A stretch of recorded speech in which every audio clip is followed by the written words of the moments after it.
Xudoning o'g'li İsa Mesih to'g'risidagi xushxabar mundaq boshlanadi. Yashaya payg'ambarning yozmasida Xudoning mo'nu so'zlari xotirlangan. Mana oldingda elchimni avatman. U sening yo'lingni oldin ola tayyorlaydi.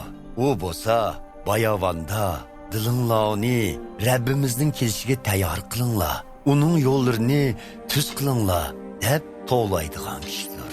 Darvaqa Kömüldürgüçü Yahya çöl bayavanda paydo bo'lib, kishilarga yomon yo'llaringlardan yenib to'g'ri qilinglar.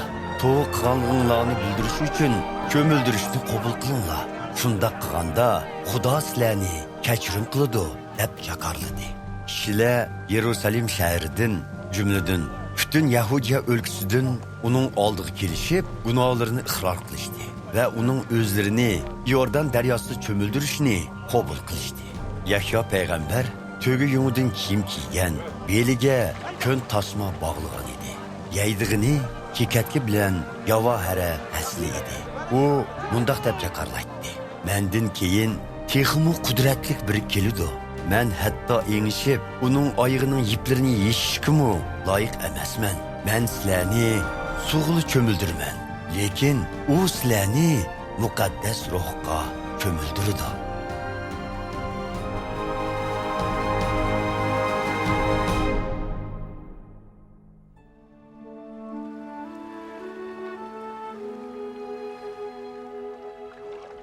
Şu kunlarda Hazreti İsa Galiliya o'lkasining Nosira shahridan kelib, Yahyo payg'ambar tarafidan Yordan daryosida cho'mildirildi.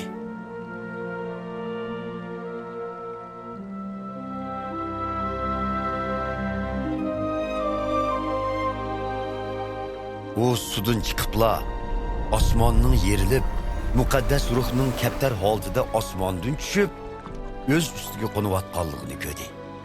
Ondan Ershdan Xudoning "Sen mening suyimlik o'g'lim, men sendan xursandman" degan ovozi anglandi.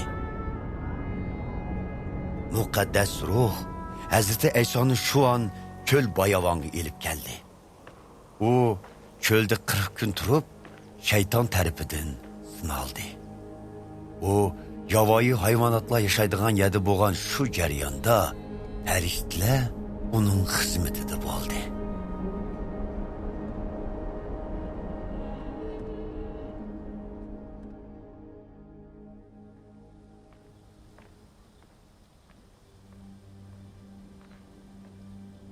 Yahya payg'ambar tutqun qilingandan keyin Hazreti İsa Galiliya o'lkasining har qaysi joylariga berib, vaqt soat yetib keldi.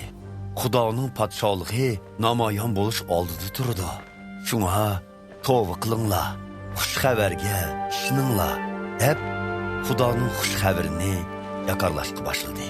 Bir kuni Hazreti İsa Galiliya ko'li bo'yida ketib yetib, Simon bilan inisi Andarni ko'rdi. Ular beliqchi bo'lib, ko'lga to'r selayotdi. Hazreti İsa ularga "Menga ergishinglar, men sizlarni beliq tutishning o'rniga menga odam tutadigan qilaman" dedi. Ular şu an beliq to'rlarini tashlab Hazreti İsa bilan mangdi. Ko'l bo'yida biroz mangandan keyin Hazreti İsa Zabeydining o'g'illari Yaqub bilan Yuhannani ko'rdi. Ular kemida to'rlarini o'ngshayotdi. Hazreti İsa derhal ularni shogirdlikka chaqirdi. Ular otasi Zabediyni madkorlar bilan birga kemida qoldirib, o'zlari Hazreti İsa bilan mangdi. Ular Kapernaum shahriga kirdi. Dam olish kuni Hazreti İsa ibodatxonaga kirib, ta'lim berishga boshladi. Xaloyiq uning ta'limlariga hayron qolishdi. Chunki uning ta'limlari nopuzliq edi. Tavrat ustozlariga o'xshamaydi. Ibodatxonada jin chaplashgan bir kishi bor edi.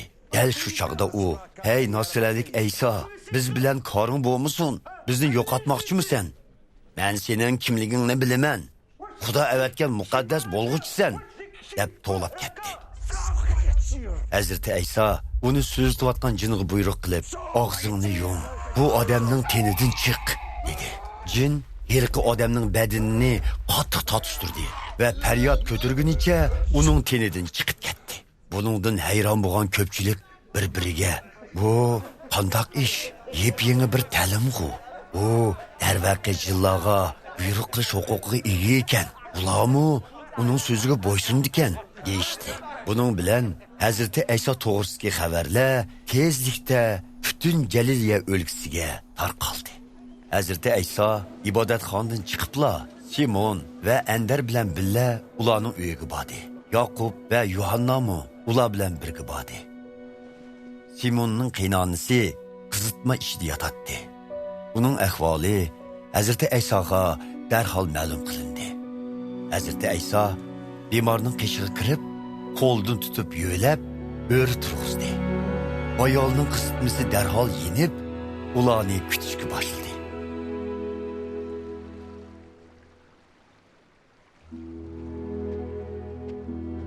Kashqurun kun patqanda kishilar barliq bemorlarni va jin chapashqonlarni Hazrati Aysoning oldiga elib kelishdi. Butun shahardagilar shik oldiga to'plashgan edi. Hazrati Ayso har xil kasallarga giribdor bo'lgan nurg'un kishilarni saqaytdi. Nurg'un kishilarning tendiki jinlarni haydab, jinlarning o'zi haqida eg'iz ichishiga yo'l qo'ymadi. Chunki jinlar Hazrati Aysoning kim ekanligini bilishadi.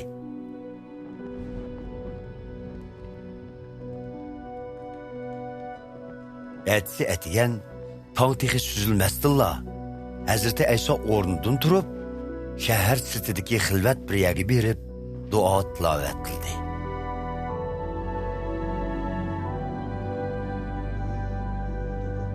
Simon bilan uning hamrohlari Hazreti Aysoni izlab chiqib, uni topganda hammaylar sizni izlashyotdi, deyishdi. Biroq Hazreti Ayso ularga yaqin atrofdagi yezlog'imi bormasak bo'lmaydi. U yerdimi Xudoning so'zini yetkazishim kerak, chunki men mushu ish bilan keldim, dedi.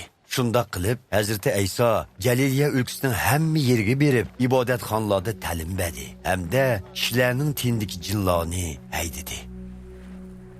Mahov kechida giribdor bo'lgan bir kishi Hazrati Aysoning oldiga kelib, tizilib turib, "Taqsir, agar xohlasangiz meni kesimdan saqaytib pok qilg'aysiz", deb yolg'irdi.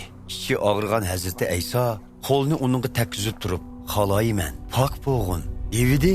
U odam shu on mahov kesildan saqayib pok qiz bo'ldi.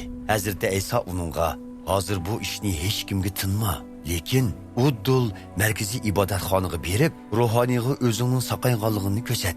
Ondan buni boshqalarga isbotlash uchun Musa payg'ambarning amri bo'yicha mahov kesildan saqayganlar qilishga tegishli qurbonlikni qil", deb uni qattiq ogohlantirib yo'lga soldi. Biroq u odam chiqib bu ishni hammaga yeyivetdi.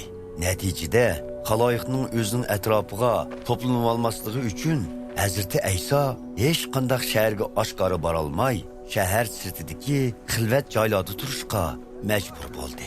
Shundaqdimi, har yerdan kelgan xalq uni yanala izlab turdi.